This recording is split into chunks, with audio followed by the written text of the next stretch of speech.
ಇವತ್ತಿನ ದಿವಸ ಬಹಳ ಖುಷಿ ಆಯ್ತದ. ಇಂಥ ಒಂದು ಕಾರ್ಯಕ್ರಮದಲ್ಲಿ ನನಗೆ ಭಾಗಿಯಾಗ್ಲಿಕ್ಕೆ ಮತ್ತೆ ಮಾತಾಡ್ಲಕ್ಕೆ ನನಗೆ ಅವಕಾಶ ಸಿಕ್ಕಿದೆ. ನೆನ್ನೆನೆ ನಾನು ಬರಬೇಕಾಗಿತ್ತು, ಆದರೆ ಅನಿವಾರ್ಯ ಕಾರಣದಿಂದ ನನಗೆ ಬರಕ್ಕಾಗ್ಲಿಲ್ಲ. ಇವತ್ತಿನ ದಿವಸ ಈ 45ನೇ ಶರಣ ಕಮ್ಮಟ ನಾವು ಕಾರ್ಯಕ್ರಮ ಮಾಡ್ತಾ ಇದ್ದೀವಿ. ಬಹಳ ಒಳ್ಳೆ ರೀತಿಯಲ್ಲಿ ಬಹಳ ದೊಡ್ಡ ಪ್ರಮಾಣದಲ್ಲಿ ಗುರುಗಳು ಮಾಡ್ತಾ ಇದ್ದಾರೆ. ಇವತ್ತಿನ ದಿವಸ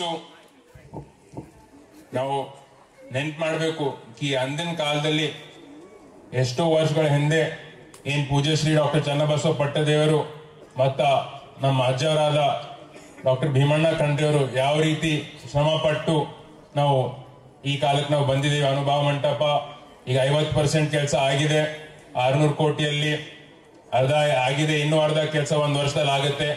600 ಕೋಟಿ ಒಂದು ದೊಡ್ಡ ಅನುಭವ ಮಂಟಪ ನಿರ್ಮಾಣ ಆಗ್ತಾ ಇದೆ. ಇದೆಲ್ಲ ಬಹಳ ಖುಷಿ ಸಂಗತಿ, ಬಹಳ ಮನೋರಂಜನೆ, ಸಂತೋಷದ ಸಂಗತಿ. ಇವತ್ತಿನ ದಿವಸ ನಾವು ಸಂಸತ್ನಲ್ಲಿ ನಾನು ಇದ್ದೀನಿ. ಇಡೀ ಜಗತ್ತಿನ ಮೊದಲನೇ ಸಂಸತ್ತು ಅಂತಂದ್ರೆ ಅದು ಅನುಭವ ಮಂಟಪ. ಅಲ್ಲಿ ಎಲ್ಲಾ ವಿಚಾರಗಳು ಎಲ್ಲರೂ ನಾವು ಸಮಾನವಾಗಿ ಎಲ್ಲರಿಗೂ ನಾವು ಸಮಾನವಾಗಿ ನಾವು ನೋಡ್ತಾ ಇದ್ವಿ. Sky Sunshine School, step towards better future. Knowledge Park the Creative School for quality and innovative education. करें एक बेहतर कल की शुरुआत आज से. Noble Public School. ಅಂದಿನ ಕಾಲದಲ್ಲಿ ಏನ್ ವಿಶ್ವಗುರು ಬಸವಣ್ಣನವರು ಮಾಡಿದ್ದಾರೆ, ಅದು ಆವಾಗ ಮಾಡಿನ ಸಲಿಕ್ಕಿಂತ ಇವತ್ತಿನ ದಿವಸ ನಾವೆಲ್ಲರಿಗೂ ನಮ್ಮ ಪ್ರಜಾಪ್ರಭುತ್ವ ಇದೆ. ನಾವೆಲ್ಲರೂ ಒಳ್ಳೆ ರೀತಿಯಲ್ಲಿ ನಾವು ಜೀವನ ಮಾಡ್ತಾ ಇದ್ದೀವಿ, ಎಲ್ಲರೂ ಸುಖದಿಂದ ಇದ್ದೀವಿ. ಮತ್ತೇನ್ ವಚನಗಳು ಅವ್ರು ಬರೆದಿದ್ದಾರೆ, ಏನ್ ವಚನಗಳು ಇದಾವೆ, ಈ ವಚನಗಳು ನಾವು ಓದಿರ್ 100ಕ್ಕೆ 100 ನಾವು ಕೂಡ ನೆಮ್ಮದಿಯಿಂದ ಇರ್ಬೋದು, ಸುಖವಾಗಿರ್ಬೋದು, ಶಾಂತಿದಿಂದ ಇರ್ಬೋದು. ಇವೆಲ್ಲ ವಚನಗಳು ಈಗಾಗಲೇ ಸಾಕಷ್ಟು ಎಲ್ಲ ಕಾಂಪಿಟೇಷನ್ ಮತ್ತು ಬೇರೆ ಬೇರೆ ವಿದ್ಯಾರ್ಥಿನಿಯರಿಗೆ ಪ್ರೈಸು ಎಲ್ಲ ಪೂಜಾರು ಕೊಟ್ಟಿದ್ದಾರೆ.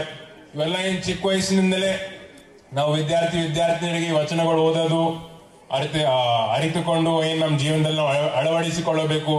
ಅದು ಅವ್ರು ಪ್ರಾರಂಭ ಮಾಡ್ಲಕ್ ಸ್ಟಾರ್ಟ್ ಮಾಡೋರ ನಾವು ನಮ್ಮ ಜೀವನದಲ್ಲಿ ನಾವು ಸುಖವಾಗಿ ಶಾಂತಿಯಿಂದ ಇರ್ತೀವಿ. ಜೀವನದ ಉದ್ದೇಶ ಇದೆ ಅದ ಕಿ ನಾವೆಲ್ಲರೂ ಸುಖವಾಗಿ ಶಾಂತಿಯಿಂದ ಇರಬೇಕು, ಯಾವುದೇ ರೀತಿಯಲ್ಲಿ ಸ್ಟ್ರೆಸ್ ಟೆನ್ಷನ್ ತಗೋಬಾರ್ದು ಅಂತಂಬೋದು. ಆದ್ರೆ ಇಂದಿನ ಕಾಲದಲ್ಲಿ ನೀವು ನೋಡ್ಬೋದು, ಎಷ್ಟೋ ಜನರಿಗೆ ಚಿಕ್ಕ ವಯಸ್ಸಿನಲ್ಲೇ ಹೃದಯಾಘಾತ ಆಗ್ತಾ ಇದೆ, ಹಾರ್ಟ್ ಅಟ್ಯಾಕ್ ಆಗ್ತಾ ಇದೆ, ಬೇರೆ ಬೇರೆ ರೀತಿಯಲ್ಲಿ ಡಿಸೀಸ್ ಬರ್ತಾ ಇದೆ.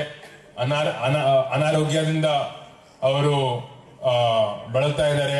ಅದಕ್ಕೆ ಇವಾಗ ನಾವು ನಮ್ಮ ಜೀವನದಲ್ಲಿ ನಾವು ಅಳವಡಿಸಿಕೊಂಡ್ರೆ 100ಕ್ಕೆ 100 ಯಾವುದೂ ಬರಲ್ಲ, ನಾವು ಕೂಡ ಶಾಂತಿಯಿಂದ ಇರ್ತೀವಿ ಅಂತಂಬೋದು ನನ್ನ ಅಭಿಪ್ರಾಯ. ಅದ್ರ ಜೊತೆ ಆವಾಗ ಭೀಮಣ್ಣ ಖಂಡ್ರೆಯವರು ಮತ್ತೆ ಪೂಜ್ಯ ಶ್ರೀ ಡಾಕ್ಟರ್ ಚನ್ನಬಸವ ಪಟ್ಟದೇವರು ಇಬ್ರು ಒಂದೇ. ಆವಾಗ ಅವ್ರೇನು ಎಲ್ಲ ಕಡೆ ಹೋಗಿ ಅವ್ರ ಜೋಳಿಗೆ ಹಿಡಿದು ಅವ್ರೇನ್ ದಾನ ತಗೊಂಡ್ರು. ಎಷ್ಟೋ ಜನ ಸರ್ ಅಂದ್ರು 5,000 10,000 ರೂಪಾಯಿ ಅವ್ರು ಕೊಟ್ಟು ಅವ್ರೇನ್ ಕಟ್ಲಕ್ ಪ್ರಾರಂಭ ಮಾಡಿದ್ರು. ಅವಾಗ ಅವ್ರು ಮಾಡಿರಂತ ಬಸ್ಸಲಿಕ್ಕಿಂದ ಇವತ್ತಿನ ದಿವಸ ನಮ್ಗಿದು ಸಿಕ್ಕಿದೆ. ಒಂದ್ ಸಂದರ್ಭದಲ್ಲಿ ಈ ಕಟ್ಟುವ ಮುಂಚೆ ಏನಾಯ್ತು ಅಂತಂದ್ರೆ ಅಪ್ಪೋರು ಪೂಜ್ಯ ಶ್ರೀ ಡಾಕ್ಟರ್ ಚನ್ನಬಸವ ಪಟ್ಟದೇವರು ಅವ್ರು ಉಪವಾಸಕ್ಕೆ ಕುಂತ್ರು, ಇದು ಆಗ್ತಾ ಇಲ್ಲ ಅಂತ. ಅವಾಗ ಉಪವಾಸಕ್ಕೆ ಕುಂತಿದ ತಕ್ಷಣ ನಮ್ಮ ಅಜ್ಜರಾದ ಭೀಮಣ್ಣ ಖಂಡ್ರೆಯವರು ಹೋಗಿ ಮತ್ತೆ ಎಲ್ಲ ಕಡೆ ಅವ್ರು ಹೋಗಿ ಹಣವನ್ನು ಅವ್ರು ಸಂಗ್ರಹಣೆ ಮಾಡಿ ಅವ್ರು ಮತ್ತೆ ಕಟ್ಲಕ್ ಅವರೇ ಖುದ್ದು ಅವ್ರು ಮತ್ತೆ ಅಪ್ಪವ್ರು ಖುದ್ದು ಅವ್ರವ್ರ ತಲೆ ಮೇಲೆ ಅವರು ಕಲ್ಗಳು ಇಟ್ಕೊಂಡು ಅವರು ಕಟ್ಲಕ್ ಪ್ರಾರಂಭ ಮಾಡಿದ್ರು.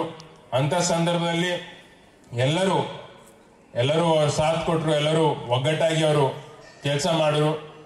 ಇವತ್ತು ನಾವೆಲ್ಲರೂ ಒಳ್ಳೆ ರೀತಿಯಲ್ಲಿ ನಮ್ಮ ಸರ್ಕಾರ ವತಿಯಿಂದ ನಾವು ಹಣ ಬಿಡುಗಡೆ ಇರ್ಬೋದು, ಎಲ್ಲ ರೀತಿಯಲ್ಲಿ ನಾವು ಸಾಥ್ ಕೊಡ್ತಾ ಇದ್ದೀವಿ.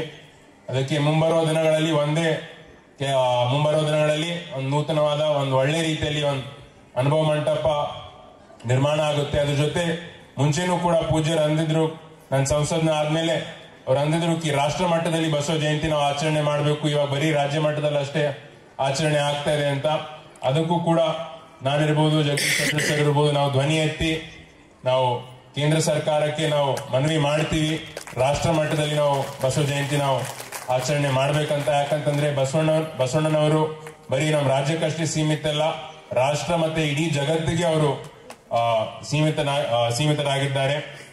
ಅದಕ್ಕೆ ಇವತ್ತಿನ ದಿವಸ ಮತ್ತೊಂದ್ಸಲ ನಾನು ಮತ್ತೆ ಜಾಸ್ತಿ ಸಮಯ ತಗೊಂಬಲ್ಲ, ಈಗಾಗಲೇ ಸಮಯ ಬಹಳಷ್ಟು ಆಗಿದೆ.